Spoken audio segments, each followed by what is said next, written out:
Angry protests both in Ebony Park in Tembisa and in Westbury in Joburg.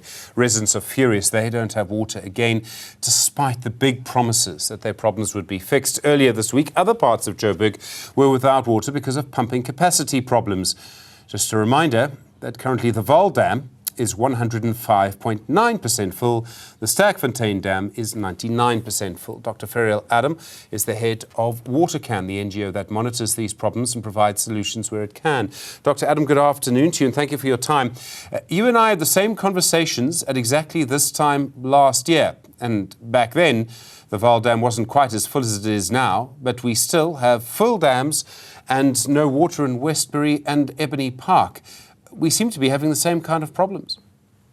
We are, Stephen. And I think it's not just Westbury and Ebony Park at the moment. I mean, I think we saw that there was Kensington, there's areas in Yeovil side, the whole of east of Joburg, there are parts of south of Joburg, and then, of course, the very big section of areas that are fed by the commando system, which is Coronationville, Westbury, Claremont, Emerentia. All of these areas have been having problems with water supply for about 2 or 3 weeks now.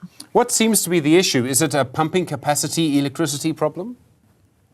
So, this is the frustration. And I think that a lot of people need better communication. When this first happened, now remember, by the way, that the areas that Coronation and Claremont have not been having water consistently for about 10 years. There are people who get up at 2 o'clock in the morning when they hear the pipes go on and they have water for about an hour. So this is not something that just happened over the last 3 weeks, but the 3 weeks have just pushed people over the edge.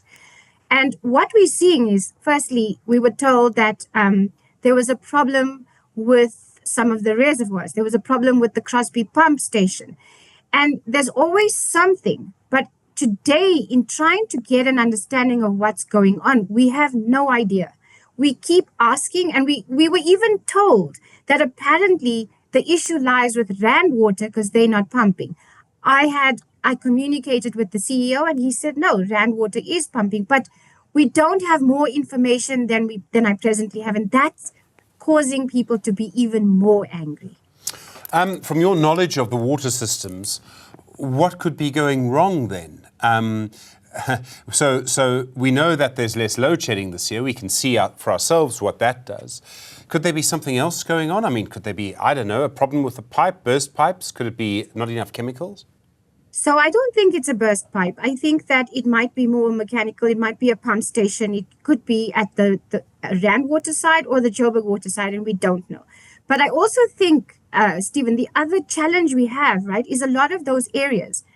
The reservoirs that feed those areas are close to, they're close to empty because they have cracks in them and they need to be fixed. For example, the reservoir that feeds Westbury, Coronationville, Claremont is the Hurst Hill 1 reservoir.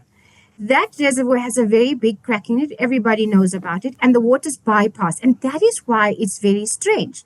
Because if it's on bypass, that means that they're getting water directly from Rand Water's Ekurhuleni system.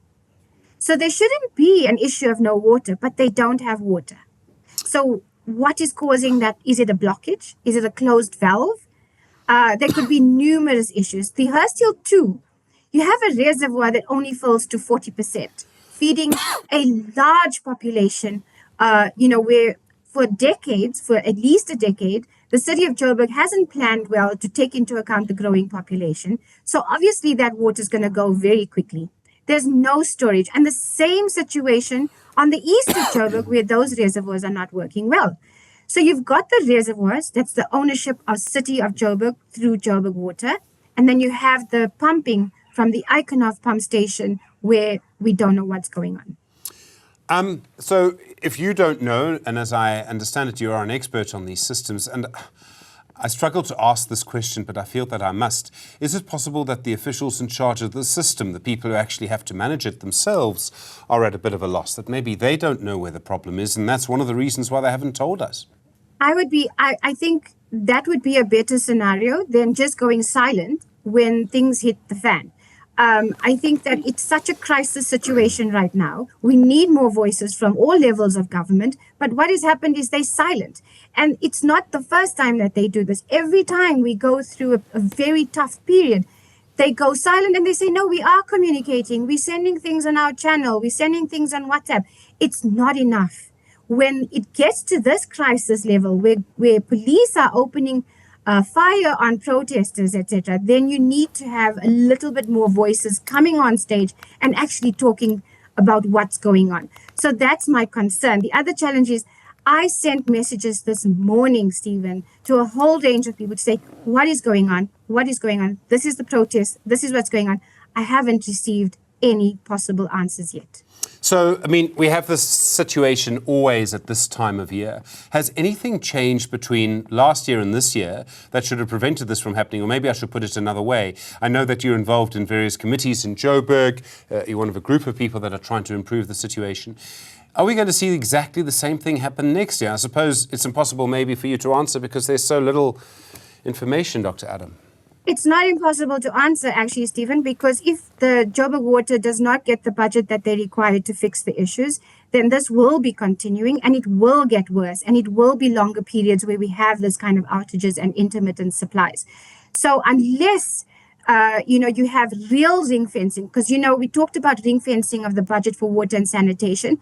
The city of Joburg has accepted that in December, but there's no real movement to actually make that happen. And the other thing that I've spoken about previously is where the city of Joburg holds the purse strings and then they give their entities money, but then they pull the money back. It's called a sweeping arrangement to actually then be cash flush.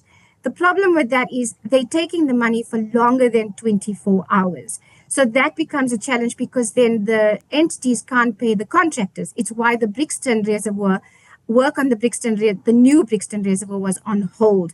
The other thing we've heard, and I think this needs to be said, is that the city is now looking for new loans. They've taken loans from the IFC, which is the World Bank sister body. They've taken from the French. They've taken from, I think, a bank. And now they're looking at DBSA where they're taking more and more and more loans. They're really just messing up the city. And I think we need to, as some level of transparency, to find out what exactly is going on. Dr. Ferial, Adam, really do appreciate the time as always. Thanks so much. Executive Manager at Watercan, the NGO trying to deal with the situation regarding the situation around water.